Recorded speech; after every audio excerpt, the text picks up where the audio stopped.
You just saw your monthly $750 car payment hit your bank account. And somehow, even though you got that raise last year, even though you're doing everything right, your paycheck still doesn't feel like enough. You're not imagining it. And you're not alone. Right now, millions of Americans are locked into car loans that quietly drain their finances month after month, and most of them had no idea how it happened. If you're juggling rent, student loans, utilities, and a car payment that never seems to go away, this video is exactly for you. Here's what's happening across the country right now. Auto loan balances just hit a record $1.6 trillion. Repossessions are rising, and the average new car payment has crossed $700 a month. For a lot of buyers, it's higher than their rent was 5 years ago. So how did we get here? And more importantly, how do you make sure you're not one of the people who ends up financially underwater on a car?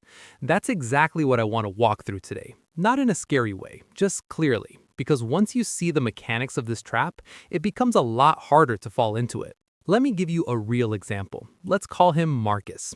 Marcus lives in Atlanta. He's 29, earns about $65,000 a year, decent salary for where he is in his career.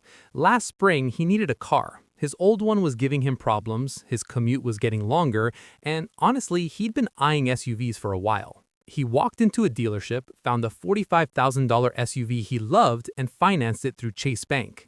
72-month loan. Monthly payment came out to $750. The salesman said, "That's less than $25 a day." And in that moment, it sounded almost reasonable. $45,000 SUV, 72-month loan, 7.5% interest rate, monthly payment $750. But here's what Marcus didn't fully think through in that moment. 6 years. He committed to 72 payments of $750. That's $54,000 total. $9,000 more than the car cost, and that's before insurance, maintenance, registration, or gas. Meanwhile, his take-home pay after taxes is roughly $4,100 a month. Rent in Atlanta, $1,400. Student loan, $350. Utilities, groceries, subscriptions, another $800. That leaves maybe $800 for everything else. The car alone is eating 18% of his gross income.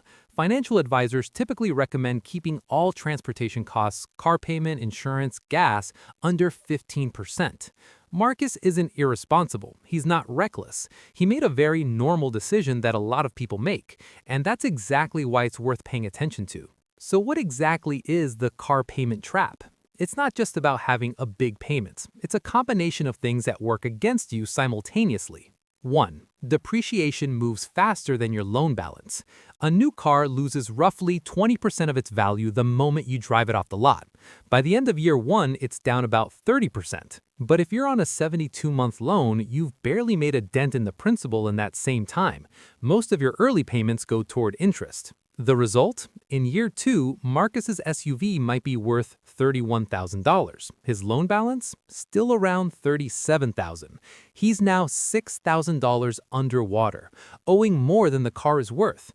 This is called negative equity, and it's one of the most common financial traps in America right now. Negative equity when your loan balance exceeds your car's market value, also called being upside down on your loan.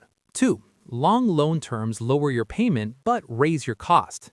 Dealerships love to sell you on monthly payment. Can you do $750? Sounds much better than, "This'll cost you $54,000. But stretching a loan to 72 or even 84 months means you're paying interest longer, depreciating faster, and staying in the negative equity zone for years. The longer the loan, the longer you're stuck. And if something changes, job loss, a medical bill, a move, you can't just sell the car and walk away. You'd still owe money after the sale. The third hidden weight on your monthly budget. Here's something people underestimate. A $750 car payment doesn't just cost $750. It costs you the opportunity of everything else you could have done with that money. Building an emergency fund, investing, paying down student loans faster, saving for a down payment on a home. Over those 72 months, if Marcus had instead put $400 of that into a modest index fund, the compound growth over 10 years could be meaningful. The car payment trap isn't just about the car, it's about what the car is quietly preventing. Now, I can hear the objection. But my payment seems affordable. I can cover it every month. And maybe you can.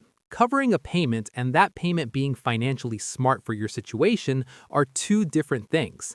Affordable on a monthly basis doesn't account for what happens when your hours get cut, when the transmission needs work, when the insurance premium jumps. It doesn't account for the opportunity cost of that money over 6 years. The trap isn't that you can't pay, it's that paying quietly locks out other financial moves you'd want to make. And for some people, it's more serious than opportunity cost. Auto loan delinquencies, payments 60 or more days late, are now at their highest rate since 2010. Repossessions are climbing, and when a car gets repossessed, it doesn't just mean losing your vehicle. It means a hit to your credit score, potential deficiency balance, where you still owe money after the car is sold at auction, and a much harder road to financing anything for the next several years. That's the far end of the spectrum. Most people won't get there. But it's a real consequence that matters, especially for anyone already carrying student debt, credit card balances, or living close to their monthly limits. So what exactly do you do with this? Here are the moves that matter. Keep your total transportation costs under 15% of gross income. For someone earning $65,000 a year, that's roughly $812 total. Car payment plus insurance plus gas. That's the ceiling, not the target. A $750 payment alone exceeds it. This isn't a rigid rule, but it's a useful guardrail. If your car costs are pushing past it, you're likely borrowing against your financial future. Prioritize loan term over monthly payment. A 36 or 48-month loan will have a higher payment than a 72-month loan, but you'll pay significantly less in total interest, you'll build equity faster, and you'll be free of the debt sooner.